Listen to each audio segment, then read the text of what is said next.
So while we enjoy a cup of Twinings tea, let's find out together what connects this famous 18th century brand with Emanuel Bach. We'll dive into the world of publishing, distribution, agencies, musical taste, and of course, tea. In our collective memory of today, the death of Johann Sebastian Bach is followed almost immediately by the birth of Mozart.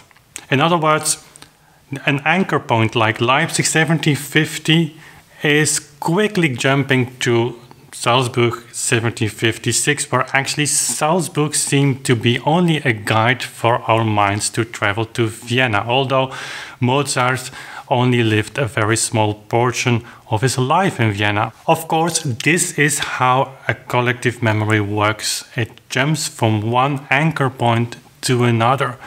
And in the time where we live, it is only us to blame if we don't fill up the gaps, because information was never before so available as it is today. But all of that is really an uphill fight, because information may be available, it's difficult to create a context for ourselves.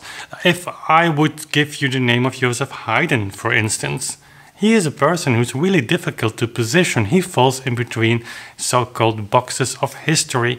If I would say to you that Haydn very well could have been one of Johann Sebastian Bach's sons, you might look surprised, but actually he was 3 years the older of Christian Bach, which was the youngest son of Bach. So all of that is because history likes to put people in boxes. Certainly the people, the musicians that we, or the 19th century perhaps, has created as a kind of icon.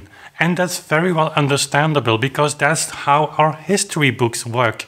In fact, you could say history is written in the way that the index of book works.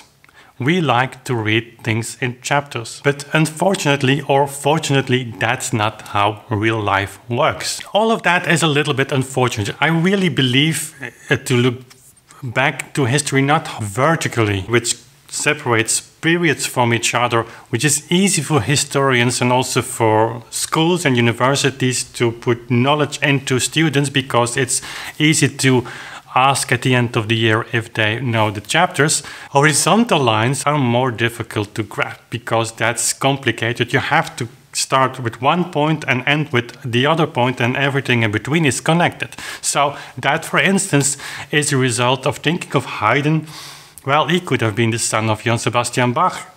He was for sure influenced a lot by C.Pe.Bach. Or for instance, think about the fact that Mozart was born only 6 years after the birth of the death of Bach, And so the influences are there. It's a context of the time. It's much harder to study, but for us musicians, that's the thing that is interesting, because those influences, they go horizontally. So for instance, to give you just one example, if you take the Hammerklavier Sonata, the first part of Beethoven, or for instance the Mozart G minor symphony, the 40th, so the famous symphony first part, those pieces are written in a very pure old-fashioned alla breve form. That's not the misura quatre ton vite. I'm not going into details. Don't worry, it's not a technical video.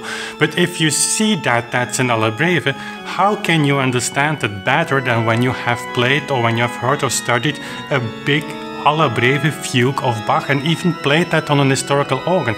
I'm not saying that's exactly the same, but in a horizontal line, that alla breve fugue of Bach is, of course, connected to the same notation of the Hammerklavier or the G minor symphony of Mozart. So it's interesting, and it's important for us as a musician to not think vertically, but to think horizontally.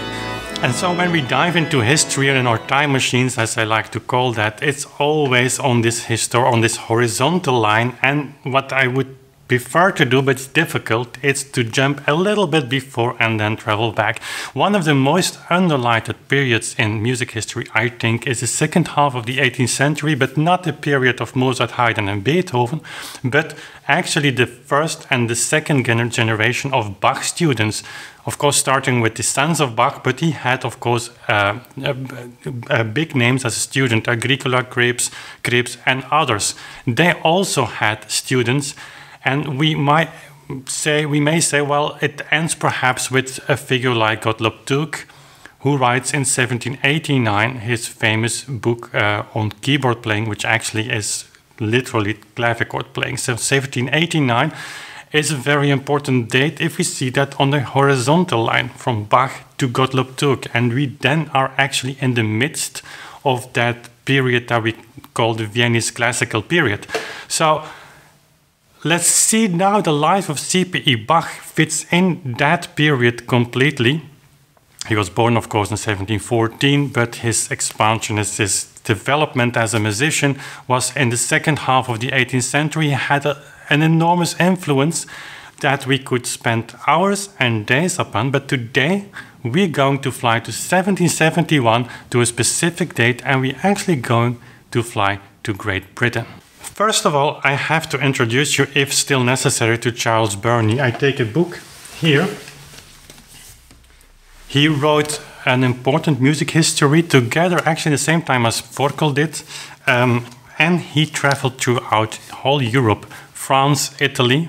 It's in 1771 is a book called The Present State of Music in Italy and in France, and then in 1773 he traveled to what's called the United Provinces, which is Holland today, the Netherlands, Belgium, Flanders, where I live, and Germany.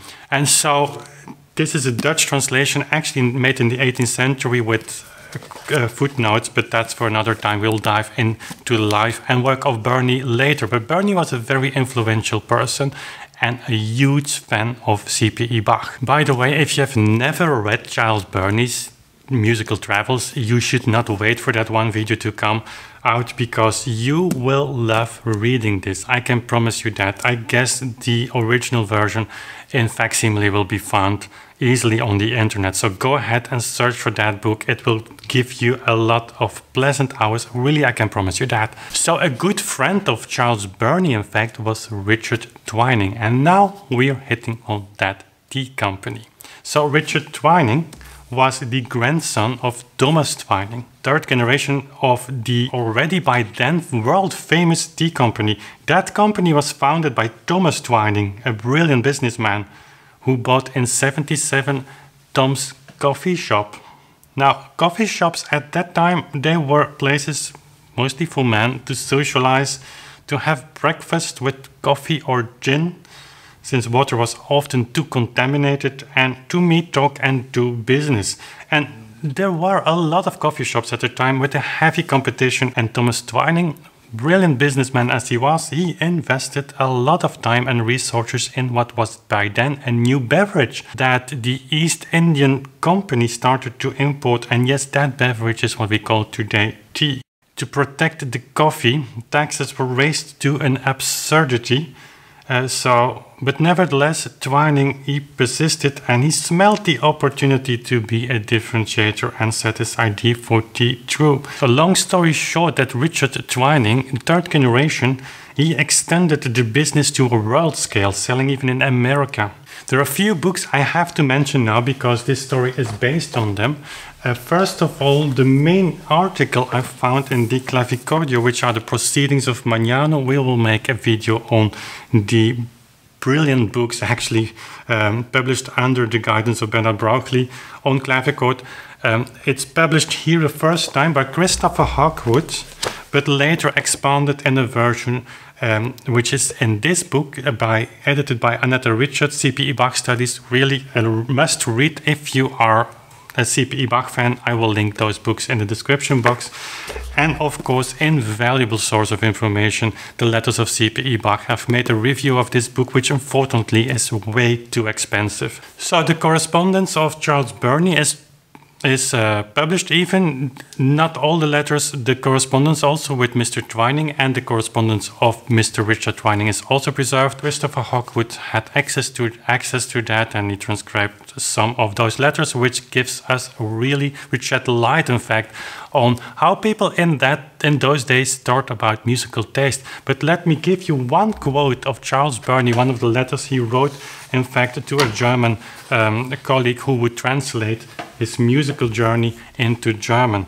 And I have to warn you, sit tight, because what Mr. Burney is expressing here in 1771 as a musical taste, we may not agree so much anymore today. So he writes, there are times for eschewing learning and contrivance. But I think the best of all contrivances in music is to please people of discernment and taste without trouble. A long and labored fugue, recte et retro in 40 parts, may be a good entertainment for the eyes of a critic, but can never delight the ears of a man of taste.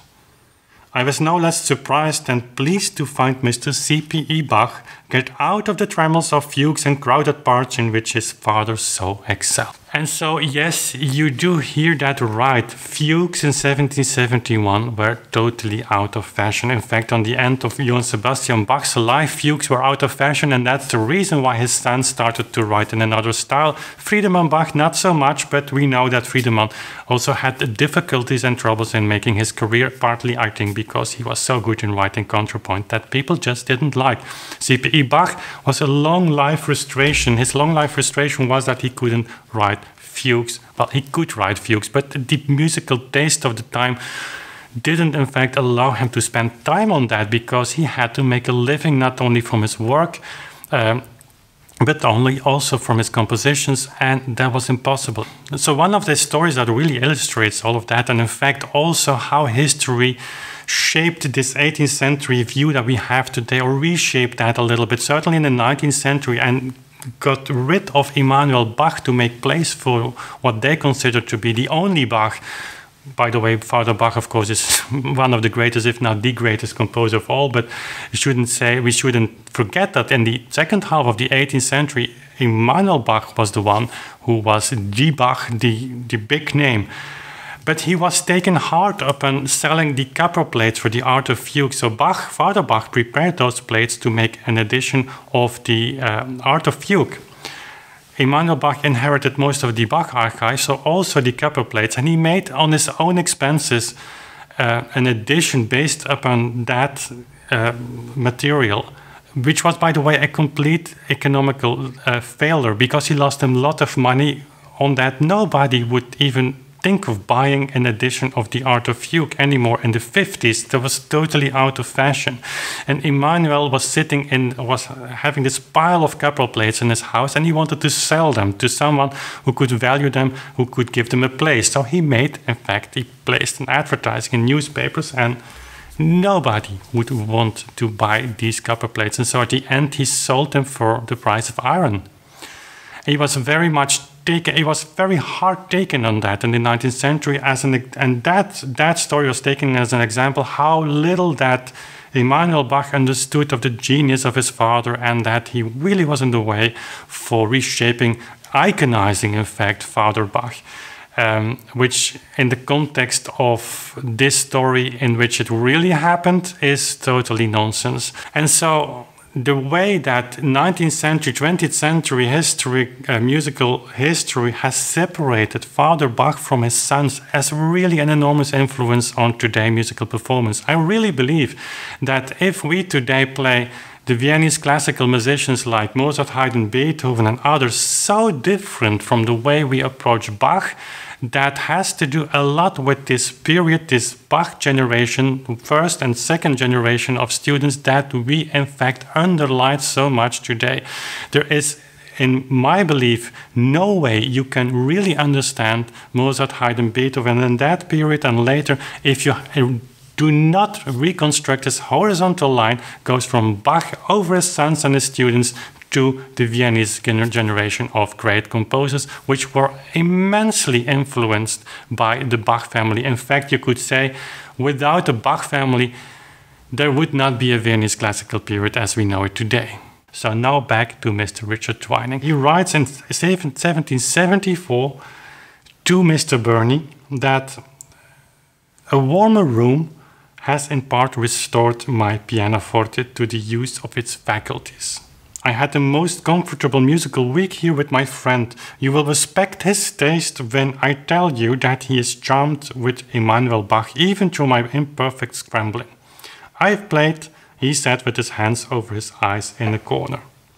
And I heard him muttering it. For my part, I find and then that's the name between those two, between Richard Twining and Charles Burney. their interest and their passion for Emanuel Bach, they gave it a name. This Carlo Philipp Emanuel Bach. So Carlo Philipp Emanuel Bach. So he said, for my part, I found the Carlo Philipp Emanuel Bach grow upon me so that almost everything else is insipid me. I thank God I shall next week have 2 sets of him. And just one more enthusiastic exclamation in 1775, I throw down my glove.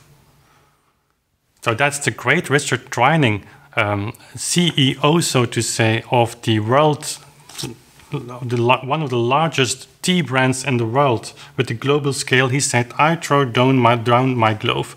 Tell me that anything in music can be more delicious than the follow-up and the second chord. He's talking about the sonata of C.P.E. Bach.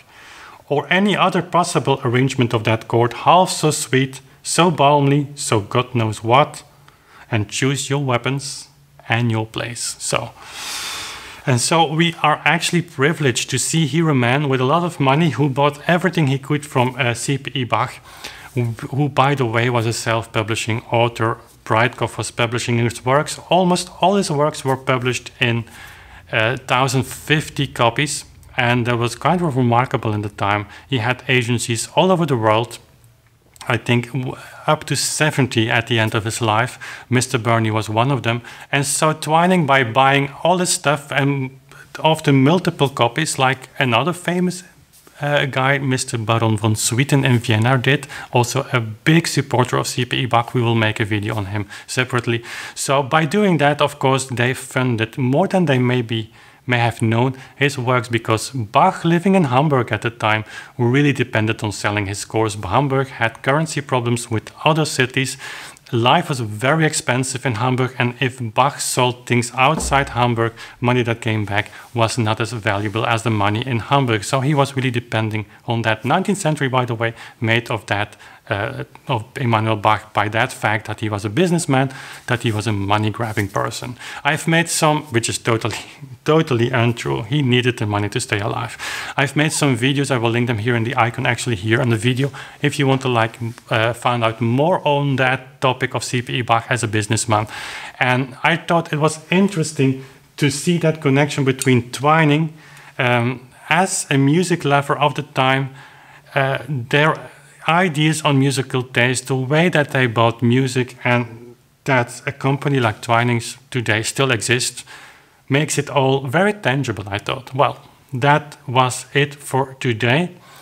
Hope you enjoyed that, and if you have some own experience, some own thoughts on that, I really would love to read that in the comment section below. And if this is your first time on Authentic Sound, I'd love to have you subscribed. We make Monday video where I perform myself musical pieces from Bach to Beethoven and even beyond. We did some Chopin lately on my clavichord even. And Wednesday are videos like this where I give you some context. We will dive into other topics in the coming weeks as well. And Friday is Inspiration Friday with performances from other people, other musicians, to inspire you on your journey as a musician or as a music lover. That's the goal of this channel. And if that concept appeals to you, please hit that subscribe button, and then we see each other very soon again. Bye.